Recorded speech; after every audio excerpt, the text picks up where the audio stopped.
Congreso en su octava edición, temas que siempre son muy importantes, temas históricos, temas teóricos, temas coyunturales. Y en este punto, en principio, el aspecto del presupuesto europeo pudiera parecer como un tema coyuntural, pero en el caso que yo estoy presentando ante ustedes, yo estoy suponiendo que este presupuesto europeo a largo plazo no es solamente coyuntural, sino que evidentemente sí tiene, de algún modo, una definición clara sobre el futuro de la Unión Europea. De entrada, ¿qué es un presupuesto? Nosotros sabemos que, y un poco retomando lo que decía Marta Ockman del encuadre, que al rato te hago un par de preguntas, Marta, me encantó tu conferencia, que más allá del discurso político que pueda tener los líderes en ese momento, yo siempre he sostenido que la verdadera definición del Estado o la verdadera definición del gobierno, de la visión que tiene el gobierno de ese Estado y de su nación, está en el presupuesto público. Porque uno podrá decir bla, bla, bla, bla, bla, bla, pero realmente donde se pone el dinero es donde hay mayor interés. ¿Sí me explico? Y en este sentido, los presupuestos de una nación son por ello tan importantes porque evidentemente nos están marcando una definición, una visión que va más allá de los planes, de los discursos, nos están diciendo realmente qué les importa. ¿Y qué es lo que les importa? Pues donde pongan el dinero. Eso es lo que les importa.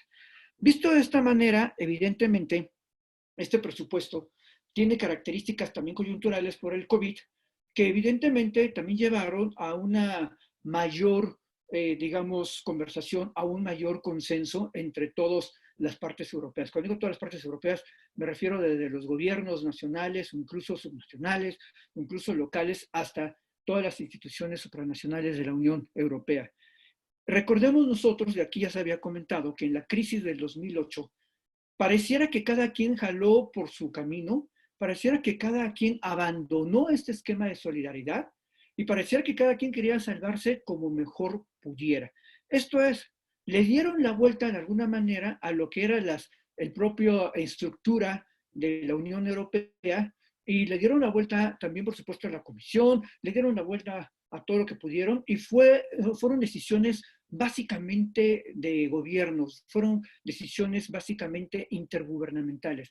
En la crisis de Grecia, lo que nosotros pudimos observar fue un intergubernamentalismo fortalecido en el que incluso se había manejado pues sacar a Grecia de la zona euro, ¿no? Lo cual pues era algo totalmente absurdo. Hubo muchas críticas también, digamos, a la parte central, a Bruselas, en cuanto a la incapacidad y rapidez con que pudo haber dado respuesta a aquella crisis precisamente de 2008. En Grecia hubo mucha migración, sobre todo de los jóvenes que migraban a otros países, particularmente el Reino Unido, Alemania, en busca de mejores condiciones de vida, pero sin lugar a dudas, pues afectó a Grecia, afectó a España, afectó a Lisboa, afectó a Italia.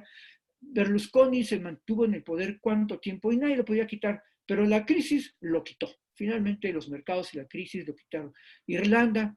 Entonces, lo que vimos en aquella gestión de la crisis fue un poco más de desorden, por decirlo así, un poco más de egoísmo, pero que hubo lecciones aprendidas, entre ellos lo que son estos límites fiscales y el otro punto importante es el endeudamiento común.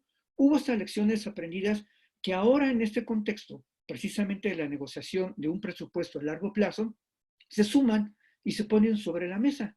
Entonces, en este sentido, este presupuesto es, como han dicho varios líderes de la Unión Europea, es un presupuesto histórico.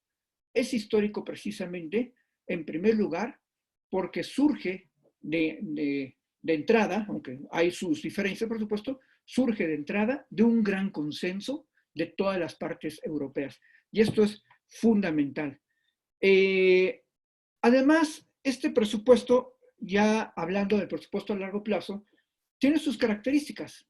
Nosotros, por lo regular, pues estamos acostumbrados a las negociaciones presupuestarias que tenemos aquí en nuestro Congreso y que son anuales, pero hay poquitos programas plurianuales que también están considerados en nuestro Congreso, digamos, nacional, pero son los menos. ¿Y qué son estos congresos o estos presupuestos plurianuales? Pues son aquellos proyectos, aquellas inversiones que por su envergadura, que por su importancia, trascienden a un año y deben de tener garantías presupuestales. Esto es, no estar, de alguna manera, a los vaivenes políticos o a los acomodos políticos o a situaciones de emergencia económica, sino que por su naturaleza estratégica en el desarrollo de un país, deben de estar contenidos de manera plurianual. Y esto, por supuesto, que da muchas garantías. En el caso de la Unión Europea, da garantías a las inversiones. Si yo sé que va a haber un presupuesto plurianual, por decir algo, en digitalización, yo sé que puedo tener inversiones en digitalización y me da, sin lugar a dudas, una gran base de confianza. Esto es, recrea un presupuesto plurianual, recrea un ambiente de confianza para el inversionista. Y en este periodo de pandemia es precisamente una de las ópticas que digamos, presupuesto a largo plazo estaría incorporando. El otro es de que da responsabilidad, porque evidentemente en una situación de pandemia, ya vimos las gráficas que nos mostró nuestro querido doctor Rafael Calduc, en donde estaban 10 o 5%, pero esos, digamos, en la primera parte. Ahora en la segunda parte, que se viene más difíciles y con ciertos confinamientos, yo no sé si eso pudieran bajar o pudiéramos hablar de un promedio, como algunos marcan en la Unión Europea, del 10%. Esto es, un presupuesto plurianual estaría siendo responsable porque precisamente está dando estas garantías de inversión a nivel de los estados y que ahí va bajando técnicamente hasta el ciudadano, que ese es el punto, digamos, más importante. El otro es de que este presupuesto suma valores, cosa que es en la crisis de 2008, los valores parecieran que de repente se tambalearon, sobre todo pues estos valores de solidaridad, estas ideas de cohesión, con estos discursos de sacar a Grecia de la Unión Europea y los discursos nacionalistas griegos de acusar precisamente un poco a lo que son estas burocracias inútiles de Bruselas. Entonces, evidentemente, pues este discurso de los valores se vio bastante resquebrajado. Ahora no, ahora este discurso en sí mismo tiene un ethos, y el ethos es la solidaridad europea. El hecho mismo de la deuda, digamos, común, y el hecho mismo de fortalecer estos fondos de cohesión y de dar más a ciertos países, lo que está hablando es precisamente de recuperar esos valores. Y ya no hablamos de estos otros valores que ya habían comentado en la mañana, precisamente de respetar la democracia, de respetar el Estado de Derecho, de respetar una serie de elementos mínimos que te hace ser miembro, digamos, de esta Unión Europea, de esta visión. Y también lo que vemos en este presupuesto, que no lo habíamos visto en la anterior crisis, es el fortalecimiento de las instituciones de la Unión Europea. El fortalecimiento, no estoy diciendo por arriba del intergubernamentalismo, pero sí un fortalecimiento de un supranacionalismo, digamos, institucional, en el que el presupuesto tenía 2 años de haberse, de alguna manera, diseñado. La comisión tenía 2 años de haberla diseñado y no había pasado nada. Tuvo que venir la pandemia precisamente como un golpe, así como un azote de cabeza, como para ubicar a varios líderes y de esta manera hacer uso de los canales institucionales, retomar precisamente ese presupuesto que había elaborado la Comisión Europea y decirle, ¿sabes qué? Estamos en una situación de emergencia. Necesitamos que incorpores a ese presupuesto que ya habías elaborado, precisamente un presupuesto para salir de la problemática de la pandemia, y no solamente salir de la problemática de la pandemia, sino mirar a futuro. Entonces son de ahí 2 mandatos importantísimos. Primero, vamos cómo salimos, pero al mismo tiempo que salimos, cómo miramos al futuro, y entonces se incorpora a este gran presupuesto comunitario, precisamente, que es este presupuesto a largo plazo, que incluye y retoma para algunos años lo que es el Next Generation European Union, ¿no? Este presupuesto de la próxima generación, precisamente porque mira a la próxima generación. Y en este sentido, entonces, digamos que el trabajo de la comisión tuvo una gran importancia, pero al mismo tiempo fue también resultado de estas negociaciones que siempre se siguen haciendo, para poder presentar un presupuesto que iba de entrada con el aval y la palomita de la mayoría de los líderes y actores políticos de la Unión Europea. Entonces, efectivamente, hay un fortalecimiento de la estructura. Por el otro lado, este presupuesto que adelanta la Unión Europea, bueno, la Comisión, pues es la base de negociación entre el Consejo y el Parlamento, que ahí tienen sus diferencias, pero de alguna manera ya está ahí el trabajo. Y el Parlamento está jugando su juego. El Parlamento está jugando su juego de realmente, a diferencia de otros casos, intervenir, de realmente decir, ¿sabes qué? Me preocupan los puntos del Erasmus o del Horizonte o algunos otros programas que no los veo aquí totalmente fortalecidos financieramente hablando. Entonces, pasando en estas tesituras, aterrizando un poco más en el asunto, nosotros efectivamente tenemos un presupuesto de 1.824 billones, ya lo había aclarado el doctor Calduc, billones o millones de millones. Es una cantidad enorme.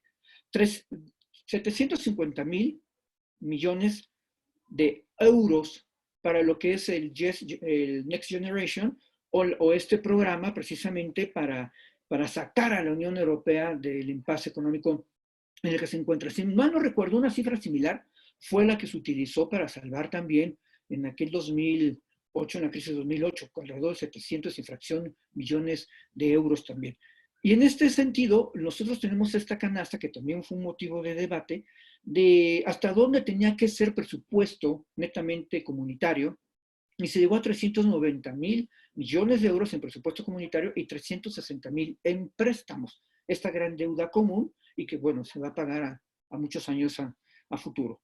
De tal suerte, entonces, que cuando nosotros tenemos este gran presupuesto, y volviendo a mi comentario de inicio, y cómo se aplica, es cuando nosotros podemos ver hacia dónde está mirando la Unión Europea, hacia dónde la Unión Europea está configurando una Europa de tal o cual manera.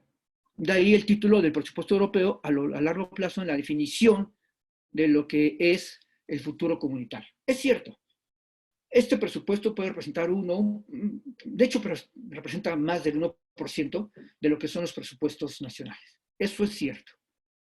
Pero, sin lugar a dudas, y aquí sí recuperando lo del encuadre que manejaba Marta Ockman, creo que hay una construcción de discurso de este presupuesto que se da por parte de las propias autoridades y particularmente por los medios de comunicación, ¿no? Por los medios de comunicación que ha ido generando este interés en este nuevo presupuesto y hacia dónde se va dirigiendo. Entonces, sin lugar a dudas, la Unión Europea en la construcción de este gran presupuesto, primero, pues tiene que ver a lo que es la transición llamada ecológica y llamada digital. Esto es, la Unión Europea sí está apostando, sin lugar a dudas, está apostando a esta economía verde. Desde los medios de transporte hasta los productos, como esta idea que quiere instrumentar el Parlamento de poner impuestos a los plásticos, a las botellas de plástico, pero sí está mirando en un camino verde y como una forma clara de poder producir empleos de calidad. Y lo otro es la brecha digital. Y en la brecha digital, adicionalmente del dinero que está para esta brecha digital, hay otro fondo para que no haya rezago en la brecha digital. Ahora que nosotros estamos de regreso en la Universidad Nacional Autónoma de México en nuestras clases, uno de los grandes debates que nosotros tenemos y que a lo mejor no tienen otras universidades es la brecha digital de nuestros alumnos. Tanto es así que hay un programa de la facultad que sacó para apoyar a los alumnos de menos recursos con instrumentos electrónicos, porque literal, hay alumnos que toman clase con su celular y no tienen otra manera de hacerlo. Y con sus propios datos, o sea que ellos gastan. Y con una clase ya se les fueron sus datos. Y obviamente esto nos habla de una brecha digital que tiene un impacto social, un impacto educativo y un impacto de vida. Entonces también hay un fondo precisamente para que no se quede la gente atrás en esta, digamos, construcción o transición, porque esa es la palabra, transición digital. Al mismo tiempo, este fondo está mirando una Europa competitiva y que obviamente le apuesta a la innovación, a la competencia y por supuesto que esto también implica una visión de Europa. Pero cuando hablamos de competitiva también estamos hablando de la relocalización de lo que son sus bienes de suministros. Ya no estamos pensando tanto en China. hay la idea también de fortalecer a los propios productores comunitarios. ¿Por qué en lugar de comprar el cristal que venga de China para el automóvil Peugeot o Renault, no pensamos en que el cristal sea producido aquí en Europa? Y fortalecer las cadenas de valor internas. Esto es una idea que anda ahí, digamos, en ron, pero habla del futuro de competencia de la Unión Europea y también del futuro de competencia, y esto es fundamental, energético. ¿De dónde? Y esto tiene que ver también con las energías verdes y con la eficiencia energética en general de lo que es la Unión Europea, del uso de edificios, luz pública, etc, etc. El otro es que nos tiene que sacar de la pandemia. Eso como una cosa urgente. Y luego tenemos los compromisos históricos, que es la política agrícola común, la política pesquera común, los sectores sensibles y también las regiones más atrasadas precisamente de la Unión Europea. En ese sentido, voy a permitirme compartir nada más esto. No hay otra cosa más que quiera compartir. No sé si ya se ve, ¿no, verdad? ¿No, verdad? Ya, Así ya ya. se ve. Nada más quiero compartir con ustedes esto, que nos da una idea precisamente de la composición de este presupuesto, de los 1.824 billones de euros, que compone en su visión general este presupuesto de largo plazo, pero aquí está precisamente los 750 de lo que son la próxima generación. Si nosotros lo vemos aquí abajo, vemos las esferas más pequeñas o más grandes, y también vemos las esferas en las cuales hay participación de este presupuesto de recuperación, de alguna manera, de este Next Generation, y en realidad lo tenemos en tres elementos. El resto de los programas, de algún modo, están siendo financiados por este financiamiento público de la Unión Europea, ¿no? Pero aquí tenemos entonces algunos elementos en los que sí se está comportando e integrando este Next Generation. Uno es el mercado único de innovación y economía digital, que incluye el Horizonte Europa y el fondo Invest, precisamente, ¿no? Pero es una participación que no sube del 10%, gran parte proviene todavía de los presupuestos, de los ingresos propios de la Unión Europea. Aquí en este otro caso son los recursos naturales y medio ambiente, que vienen de alguna manera, estos dos, son los dos grandes perfiles, la cuestión también digital y la cuestión también medioambiental, que es la política agrícola común y el fondo de transición, precisamente. En todos los fondos de transiciones, tanto el fondo ecológico, el fondo digital, es una de las partes fundamentales. Y el otro, que es el más importante de participación del fondo de Next Generation, es precisamente la cohesión, la resiliencia y los valores, que son fondos a la política de cohesión, que son importantísimos. Hay regiones de la Unión Europea que necesitan una mayor ayuda, y en este sentido fue un gran debate entre los diferentes países a nivel intergubernamental, pero ya hay un acuerdo, y eso es fundamental, hay un acuerdo ya amplio, ¿no? Quiere decir que el sentido de solidaridad se vuelve a fortalecer en este instrumento. Los mecanismos de recuperación y resiliencia, que son estos de sacar a las personas ya de lo que es esta situación de crisis, pero al mismo tiempo prepararse precisamente para futuras crisis de salud o de otra índole económica, financiera. En cuestiones de salud, pues hay una gran apuesta por lo que es las farmacéuticas locales, por supuesto, mecanismos de protección civil, esto también contra inundaciones y cambio climático. Este mecanismo es importante porque la Unión Europea se da cuenta que sí hay efectos, y hay efectos importantes en cambio climático que tienen afectaciones en la agricultura o en la vida de las personas, ¿no? En sus patrimonios. Y programa de salud, que es donde hablábamos de la infraestructura hospitalaria y también de algunos, digamos, cuestiones de farmacéuticas. En este sentido, y para terminar, ¿cómo se va a dar el dinero? Bueno, ya hay una alocación de dinero que había comentado ya el diputado Javi, pero dentro de esta alocación de dinero hay un candado. Y esta es la parte también interesante, pues, ¿no? Que se fortalece porque los países tienen que presentar un plan de trabajo, un plan de inversión serio, que vaya con todos los, digamos, controles de la Unión Europea. No es lo que a mí se me ocurra ni lo que políticamente sea correcto para mí, sino tiene que ir con los parámetros de la Unión Europea. Pero no solamente eso, tiene que haber un 30% de ese plan dirigido a lo que es la transición ecológica y un 27% alrededor dirigido a lo que es precisamente la transición digital. Y no solamente eso, de aquí viene la cosa curiosa, la Unión Europea se permitió establecer recomendaciones específicas por país. Dicho de otro modo, los países que quieran acceder a esto, pues tendrán que tomar en cuenta esas recomendaciones, si no es que aterrizarlas totalmente en sus propuestas. De esta manera, la Unión Europea está configurando a los Estados miembros de la Unión Europea con este presupuesto a largo plazo. De algún modo está interviniendo. Siempre ha habido un debate de las soberanías, que si política exterior, que si política de defensa, pero ahora por este mecanismo financiero, por este mecanismo presupuestal, pues hay una mayor intervención y que llega a la vida de los ciudadanos, toca la vida de los ciudadanos. Y esa es la parte interesante. Es una manera de la Unión Europea de cumplir con sus objetivos y seguir con el proceso que ya lleva muchísimos años. Muchas gracias. Muchas gracias, Damaso.